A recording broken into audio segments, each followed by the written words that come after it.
Bonjour à tous et bienvenue pour ces petites conversations philosophiques. Alors, je crois qu'il y a une évidence à laquelle nous sommes tous soumis aujourd'hui, c'est celle de la modification dans les modalités du travail.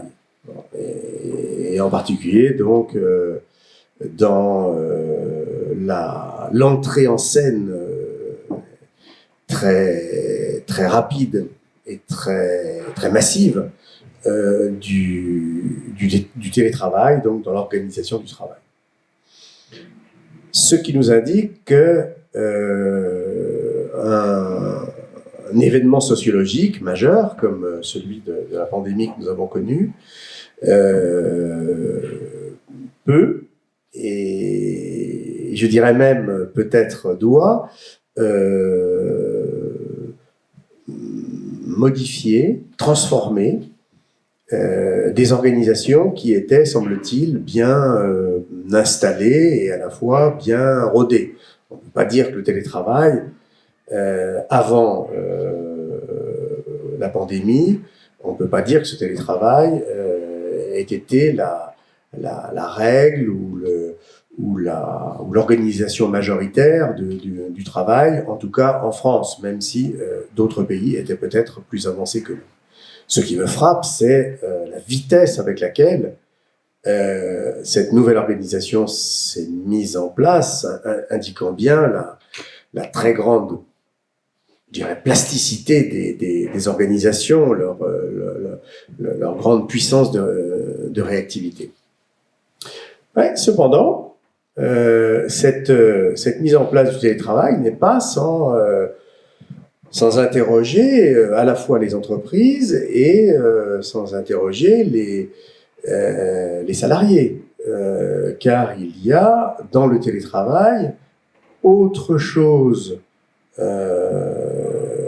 qu'une simple, je dirais, modalité nouvelle d'organisation. Il y a dans le télétravail quelque chose qui affecte directement notre relation au travail. Et on le verra vite en se souvenant que travailler, c'est d'abord, dans la tradition philosophique, cette confrontation avec une nature qui est d'abord hostile, qui ne correspond pas aux ambitions qu'on a pour elle ou qu'on a pour nous. Et le travail, c'est cet effort et cette confrontation rugueuse, difficile, avec cette nature qui nous résiste. Et donc, on voit bien que le travail nous met en présence d'un objet qui ne correspond pas d'abord à nos intentions, à nos ambitions, aux finalités qui sont les nôtres.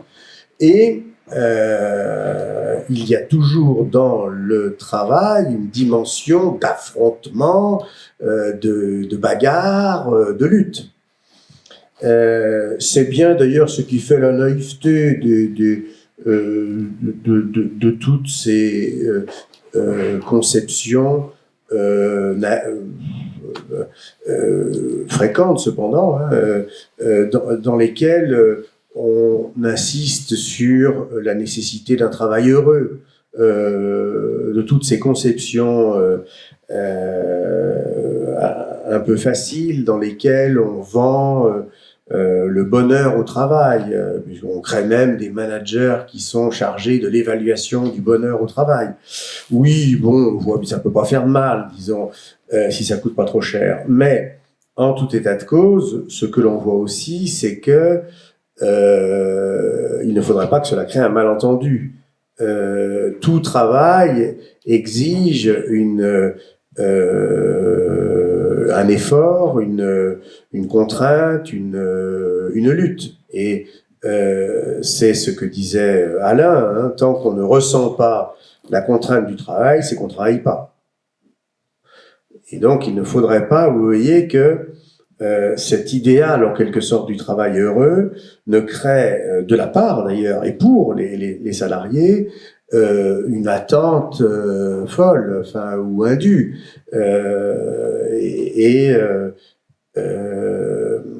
conduisent à une sorte de méprise sur la réalité même du travail.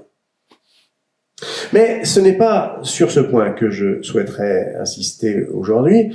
Ce qui me frappe plutôt, c'est que le télétravail tend à gommer ou à déplacer ce rapport rude, avec une réalité dont on ne décide pas totalement, que cette réalité soit celle des éléments matériels que je souhaite transformer, une bûche de bois, un pain de plastique ou tout ce que vous voulez, que cette réalité soit aussi la réalité de tous ceux avec qui je travaille. Car dans la présence de ceux avec qui je travaille, il y a des individus qui ont leur propre vie, à la différence du pain de plastique ou du bout de bois, et cette vie m'est pour ainsi dire inaccessible, elle crée ses résistances, elle a aussi ses zones de lutte, de telle sorte que ces zones de lutte peuvent se retrouver dans les relations que nous entretenons au sein du travail avec ces individualités. Bref, que le travail nous mette en relation avec des choses ou qu'il nous mette en relation avec des individus, avec les autres, il porte toujours en lui son lot à la fois inconnu et imprévisible de résistance, d'affrontement à un réel dont je ne fais pas le tour. De ce point de vue-là, il me semble que le télétravail tend à lisser cette conscience de l'obstacle, puisque le télétravail se déploie presque tout entier dans ce que j'appellerais l'univers de la représentation. Non pas dans l'univers de la présence, qui est toujours un univers du possible malentendu, mais aussi de la possible créativité, mais dans l'univers de la représentation, dans lequel la relation est toujours finalement médiatisée par l'écran, est toujours médiatisée par l'image et par le mode d'organisation que l'image induit. Ainsi, il ne faut pas être grand clair pour comprendre que le télétravail sera très efficace pour toutes les opérations qui sont entièrement planifiables. Et même que pour ces opérations entièrement planifiables, le télétravail nous a probablement guéris de tous les éléments qui viennent, pour ainsi dire, parasiter la planification. À chaque fois qu'on a besoin de la planification, de l'exécution stricte des process, il est très clair que le télétravail va offrir une rationalité, une métrique que la mise en présence vient plutôt, pour ainsi dire, troubler. Cependant, le travail n'est pas seulement fait de process, il n'est pas seulement fait de programmation, il n'est pas seulement fait de réalisation mesurée de plans définis. On sait bien qu'il est aussi et peut-être d'abord fait de la puissance de créativité des individus, de leur aptitude à produire de nouvelles stratégies, de nouveaux projets, de nouvelles lectures du monde économique, de leur marché, des attentes, des demandes, etc. Et je crois que ce que le télétravail nous fait gagner en rationalité, il risque bien de nous le faire perdre en créativité. car la créativité exige la présence. La créativité exige l'échange ouvert sur l'inattendu, sur l'imprévisible, sur ce qui échappe à la puissance des process. Et donc, il me semble qu'il y a une vraie réflexion là à conduire, vous voyez, et peut-être d'ailleurs une certaine inquiétude à avoir quand on lit que certaines entreprises ont choisi de passer toutes leurs activités en télétravail.